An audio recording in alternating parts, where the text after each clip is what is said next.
Alors, les prochaines tensions, ben, comme on l'a dit tantôt, ça se recoupe. Hein, fait qu'on a essayé de faire sortir un peu les oppositions majeures. Puis là encore, c'est ce qu'on suppose pour l'instant. C'est si on essaie de... On n'a pas encore eu toutes les entrevues de retranscrites, mais on voit que c'est quand même apparent d'après ce qu'on a présentement.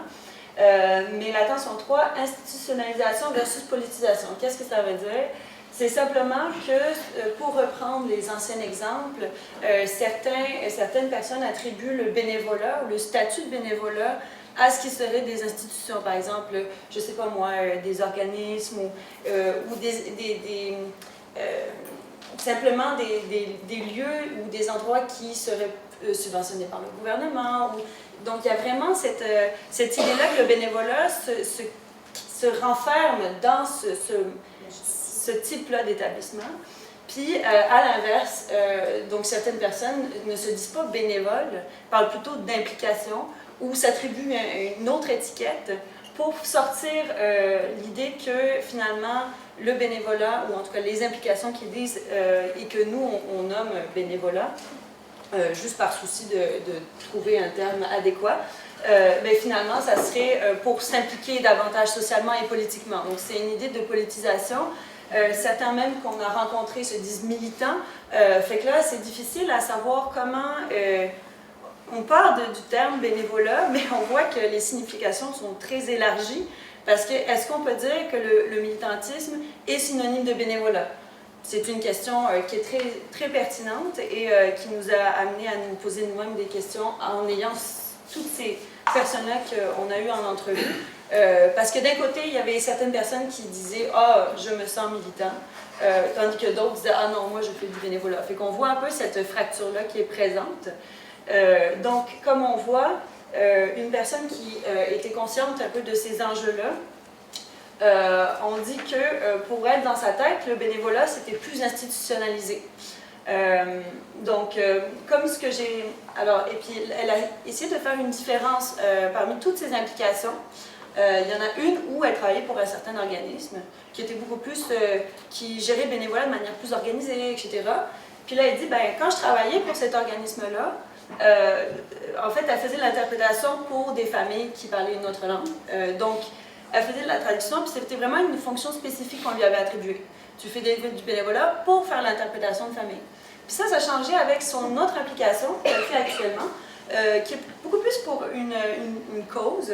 Donc, ce qu'on voit, c'est qu'elle différencie les deux par rapport à la fonction même qu'elle avait au sein des deux entités dans lesquelles elle était. Fait qu'on voit vraiment cette différenciation assez forte, juste avec certains types d'implications que, par exemple, elle a fait, mais on voit une différence juste dans les types même d'implications possibles entre l'interprétation des familles ou le fait de gérer un groupe pour une cause plus générale. Voilà. La deuxième personne, alors là, c'est vraiment...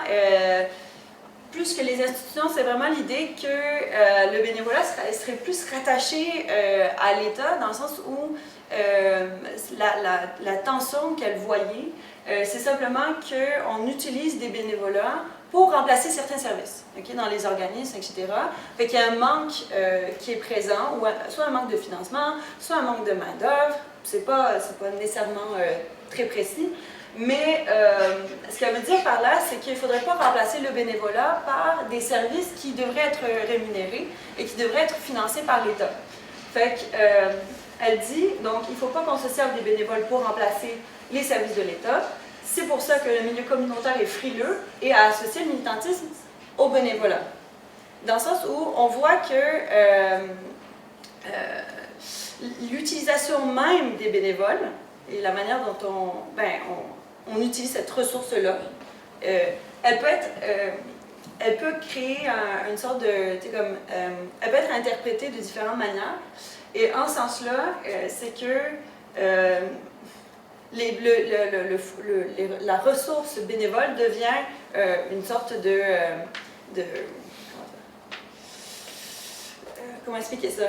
Mais je pense que vous voyez un petit peu la tension qui se dessine, hein, qui est assez forte. Donc, c'est pour ça que certains organismes utilisent d'autres, ou vont comme faire appel à la désignation militant pour vraiment essayer de faire en sorte qu'il n'y ait pas de confusion dans l'utilisation même des ressources bénévoles qui sont utilisées par les organismes. C'est beau? OK.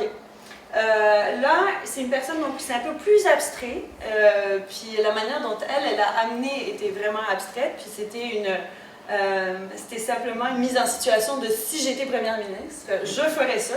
Mais c'était juste pour présenter son point. C'était juste pour dire, ben, qu'est-ce que c'est pour moi l'idéal qu'incarne le bénévolat. Puis ça, c'est intéressant, puisque c'est vraiment le bénévolat. Oui, ça peut être au niveau pratique un usage d'une certaine ressource, ou enfin, ça peut être une activité, tout simplement.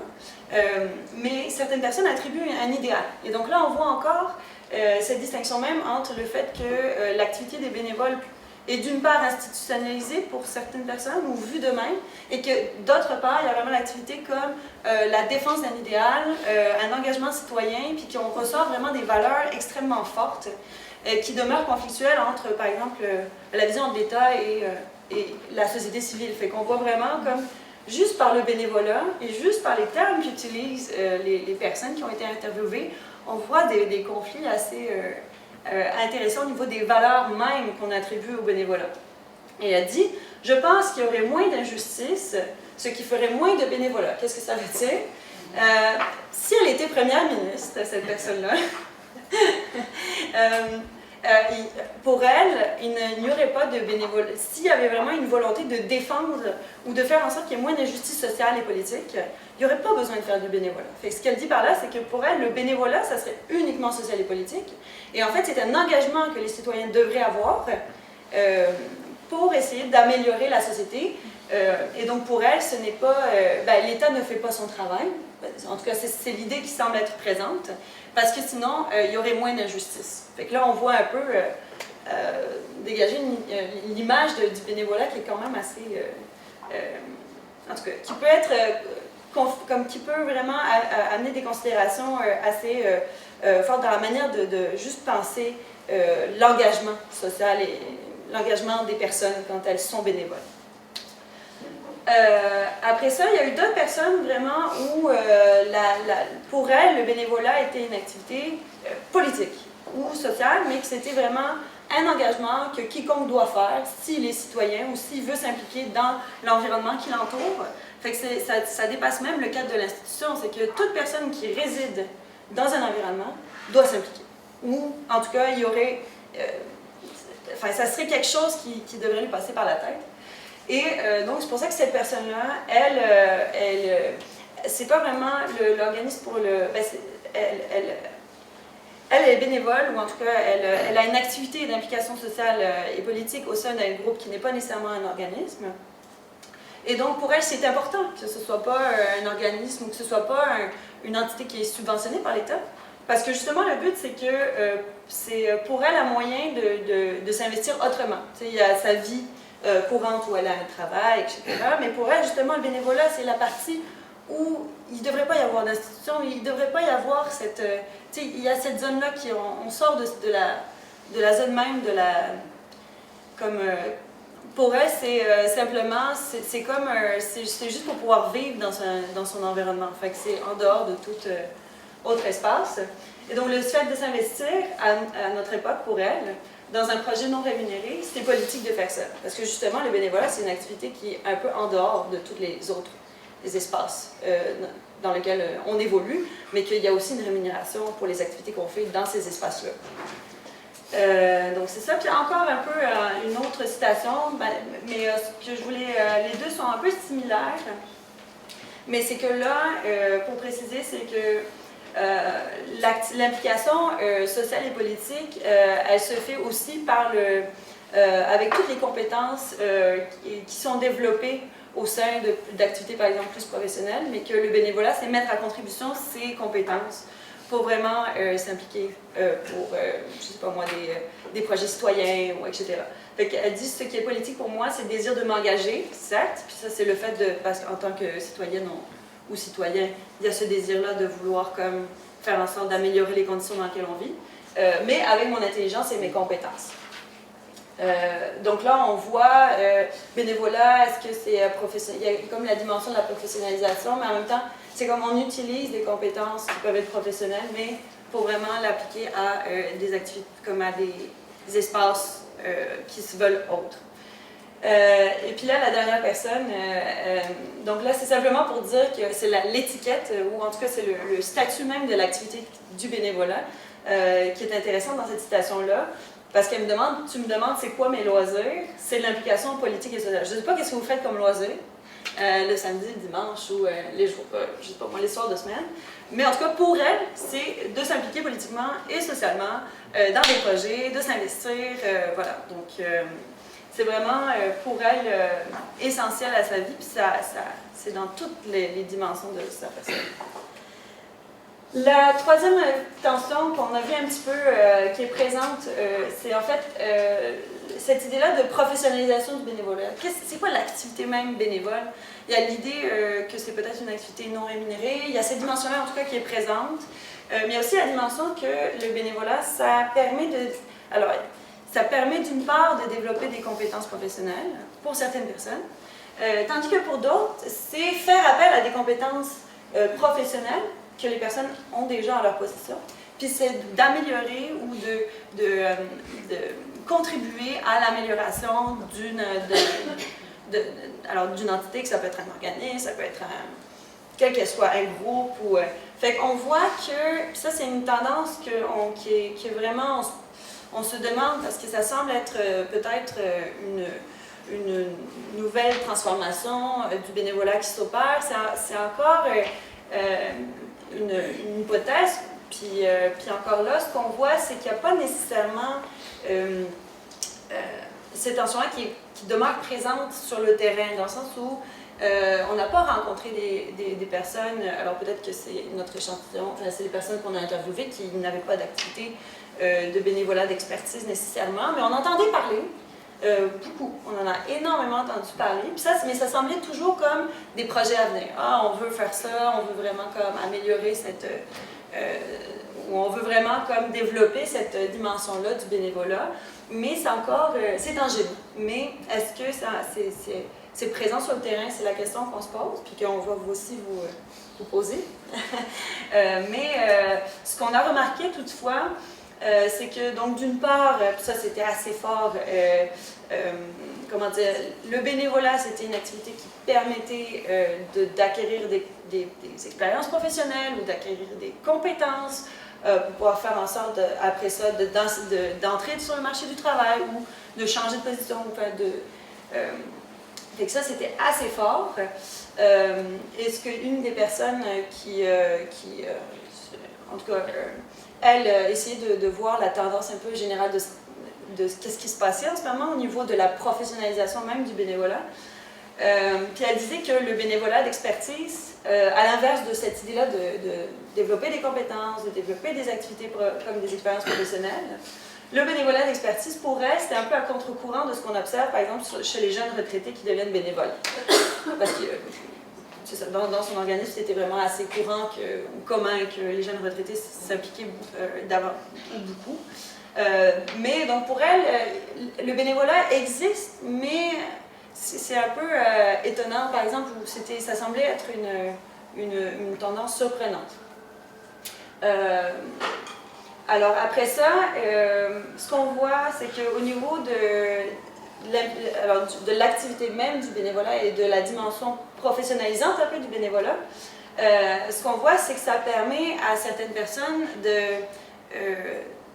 de sortir un peu des cadres conventionnels, dans le sens où cette personne-là, au lieu de simplement faire des activités de 5 à 7 ou vraiment faire des relations publiques là, pour se trouver un emploi, ce qu'elle trouvait intéressant, c'est que le bénévolat, c'était une application qui permettait de rencontrer différemment les gens. Que même si c'était pour des raisons professionnelles, ça permettait de créer des liens forts et d'avoir plus d'opportunités, mais c'est qu'au lieu de passer par des moyens peut-être plus mécaniques, comme la rencontre, comme entre deux professionnels, etc. Là, c'est plus, on constitue une sorte de réseautage, alors soit amical ou soit professionnel, mais c'est vraiment par des activités communes que là se forge un réseau, mais que là aussi se forge une connexion qui peut faire en sorte que, à partir de laquelle se développent par exemple des projets professionnels, etc. C'est vraiment une manière assez intéressante de voir le bénévolat comme, oui, une possibilité d'avoir des opportunités de travail, mais c'est aussi une différente manière de considérer le travail et de simplement comme de développer des activités professionnelles. C'est beau pour tout le monde? Oui? OK. Alors là, on va tomber plus dans le bénévolat d'expertise. Alors là, ça explique qu'est-ce que pour certains, c'est la signification qu'on attribue ou que la personne attribue au bénévolat d'expertise. Fait que là, vous voyez que le terme est donné, le terme est présent, puis qu'il semble y avoir des définitions ou qu'en tout cas, on attribue certaines significations, mais que ça reste encore de l'idée de l'ordre d'une certaine idée qu'on se fait du bénévolat d'expertise, et ça se peut que ça se développe, mais qu'on part au départ d'une idée qu'on a de ce que serait le bénévolat d'expertise. Et donc, pour cette personne, le bénévolat d'expertise, qu'est-ce que ça serait? Puis justement, c'est intéressant qu'on discute après, quand on passera au temps des questions, c'est quoi qu'on pourrait donner comme sens au bénévolat d'expertise? Mais pour cette personne, c'est selon si je suis... Alors, le bénévolat d'expertise, c'est quoi? C'est on fait appel à des professionnels ayant des compétences très spécifiques, par exemple, comptable ou bénévolat, et on leur demande de participer, donc de s'impliquer dans des organismes avec leurs compétences très spécifiques pour pouvoir justement, alors selon les besoins, répondre à certains objectifs qu'a l'organisme.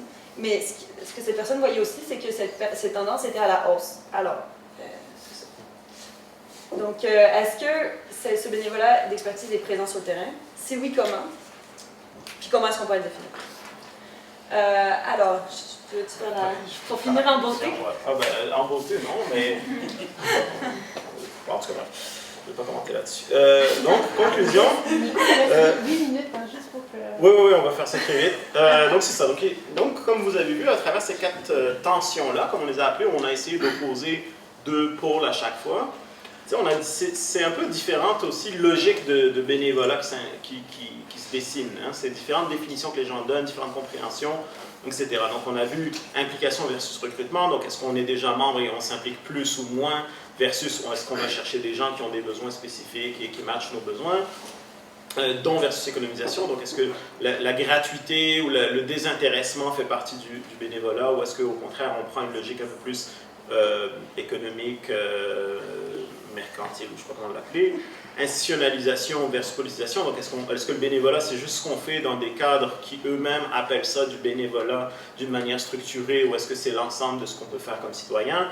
Et est-ce qu'on arrive au bénévolat, vers le bénévolat pour devenir quelqu'un d'autre avec de nouvelles compétences, ou est-ce que c'est nos compétences et notre expertise qu'on doit mettre à l'œuvre dans le bénévolat? Donc, c'est un petit peu les différentes questions qui se posent.